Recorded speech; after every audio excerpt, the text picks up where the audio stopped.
Assalamualaikum warahmatullahi wabarakatuh. Halo, jumpa kembali bersama saya Yusuf Asma Saputra di kesempatan kali ini. Dan kita seperti biasa memberikan ilmu buat Anda. Dan sekali lagi masih berkenaan dengan dunia siaran. Nah, buat sahabat-sahabat, teman-teman yang lagi belajar siaran atau pengen jadi penyiar atau pengen meningkatkan lagi menjadi seorang penyiar, saya coba kasih tips sedikit saja ini agar Anda menjadi seorang penyiar yang ya bagus lah gitu ya, disuka oleh pendengar lah. Seperti apa? Oke. Namun sebelum saya bahas masalah itu, coba subscribe dulu channel ini sehingga saya semangat ya memberikan satu hal pembelajaran terbaru buat teman-teman, nambah wawasan deh minimal ya, tambah wawasan minimal, nambahin sedikit kualitas dari siaran-siaran sahabat. Oke. Ya, sudah subscribe? Kalau sudah, kita mulai saja untuk pembelajaran hari ini. Ingat baik-baik, kita sedikit saja mempelajari tentang bagaimana menjadi seorang penyiar yang insya Allah disuka oleh pendengarnya. Nah, di mana seorang penyiar itu tugasnya adalah menyampaikan sebuah informasi atau mengajak orang untuk mendengarkan sebuah informasi yang disampaikan. Kalau penyiar TV otomatis ditambah dengan tampilan yang bagus sehingga yang di rumah enak melihat kita cara membawakan sebuah acara. Entah itu acara berita, entah itu acara talk show atau apapun, karena ada tampilan visual wajah. Berbeda dengan radio, kita tidak dilihat orang, tapi bagaimana caranya supaya yang di rumah itu mereka juga enak dengerin kita. Mereka fokus dengerin kita. Mereka bahkan rindu sama kita kalau kita sedang bersiaran. Oke, buat teman-teman, penting nih. Banyak hal yang kita memang perlu ketahui kalau kita ingin menjadi seorang penyiar yang bisa disuka oleh pendengar kita. Pertama, kalau radio kita harus tahu dulu nih, tahu dulu format dari radio yang kita jalani. Kalau memang ada radio umum, enak nih, banyak ya ide-ide bagus. Cuma kalau kita di radio dakwah, tentu kita punya batasan di mana cara bicara kita tidak sembarangan, cara bicara kita diatur, jangan sampai mengeluarkan kata-kata yang tidak bagus gitu ya. Tapi kalau di mungkin radio swasta, Anda memang diharuskan untuk bisa berimprovisasi yang sebagus mungkin, sehingga pendengar di rumah tuh ngerasa nyaman dengerin improvisasi kita. Jadi kalau di radio swasta atau radio-radio umum gitu ya, kita mungkin punya ada sense of music yang bagus kalau kebetulan itu radio musik. Jadi harus punya sense of music yang bagus. Nah, kalau Anda di radio berkenaan dengan dakwah, berarti Anda sedikit ya mengerti tentang ilmu agama. Sehingga kita cara menyampaikannya pun kita punya dasar yang kuat. Itu yang paling utama. Minimal tahu sedikit gitu ya. Selebihnya nanti biar narasumber yang akan menjelaskan. Enaknya kalau di radio dakwah kita tidak perlu banyak bicara. Penyiar ya, bukan narasumber ya. Artinya kita hanya membuat pengantar saja, kemudian sang ustadz lah yang memaparkan, kemudian setelah itu sang ustadz yang menjelaskan pertanyaan, kita bertanya. Enak, itu kalau di radio dakwah. Tapi kalau Anda di radio yang sifatnya umum, maka Anda harus punya pengetahuan yang bagus tentang radio itu, misalnya musik, berarti potongan musik yang bagus. Itu kalau Anda di radio yang umum.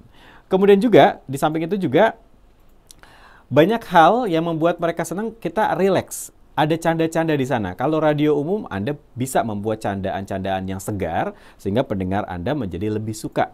Nah, kalau di radio dakwah, ada. Tapi candanya tidak terlalu vulgar. Canda sekedar saja yang membuat mereka nyaman dengan kita saat membawakan sebuah acara, gitu ya. Tapi candanya di radio dakwah mungkin beda lah dengan canda di radio umum. Seperti itu ya, sahabat ya.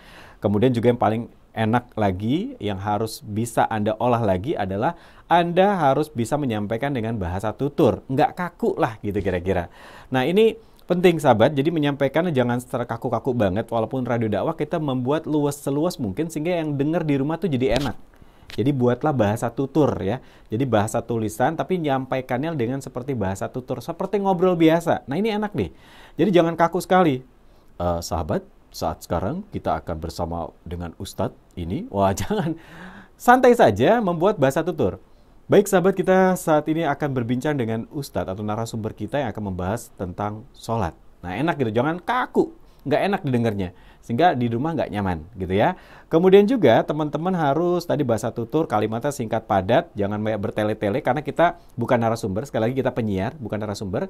Jadi menyampaikan bahasa yang singkat, padat, jelas. Dan kita mengantarkan seorang ustadz yang akan berbicara. Itu kalau di radio dakwah. Tapi kalau radio umum, kita bisa dengan lebih luas lagi menyampaikan segala informasi yang kita sampaikan. Entah itu joke, entah itu apa, pakai bahasa tutur. Ngobrol aja dengan pendengar. Jadi nggak usah kaku-kaku banget gitu ya. Kemudian Penting seorang penyiar itu rileks, jangan gugup, jangan yang sifat akhirnya nanti berantakan tuh bahasanya kalau kita gugup. Jadi rileks, Anda harus rileks dalam menyampaikan sebuah pembicaraan. Jadi penyiar ini kadang-kadang bisa seperti pemain sandiwara gitu ya sahabat ya.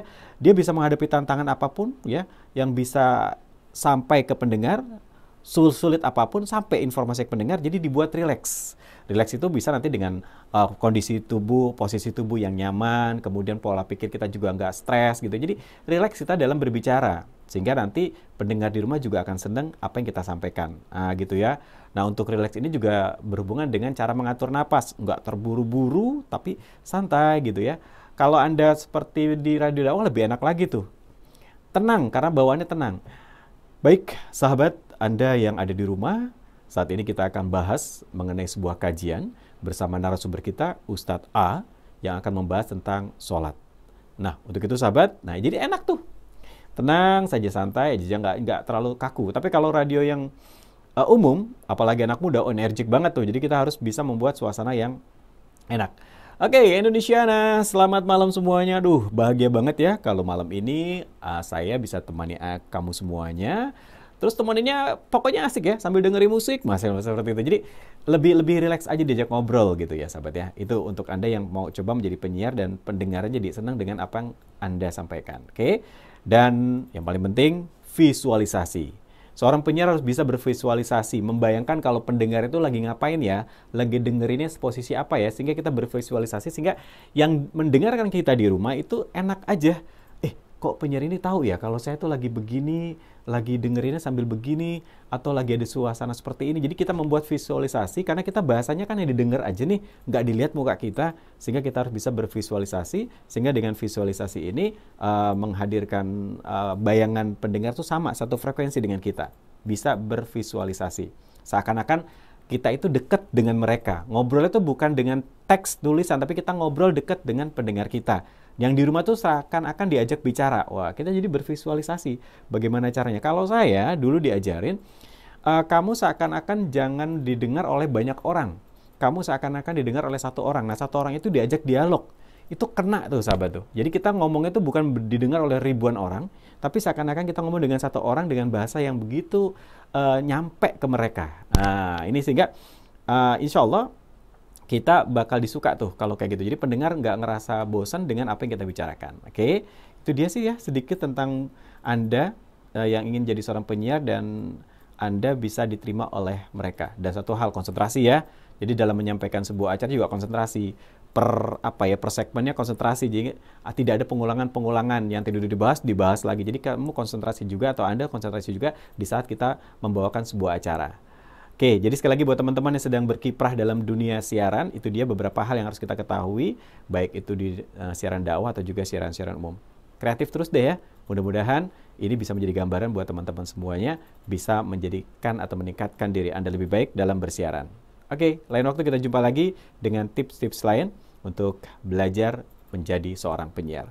Saya, Yos Asma Saputra, pamit dulu. Tapi jangan lupa subscribe channel ini, sehingga kalian bisa terus membuat saya bersemangat dalam membuat konten-konten untuk belajar bersiaran atau juga yang lainnya. Oke, terima kasih. Assalamualaikum warahmatullahi wabarakatuh.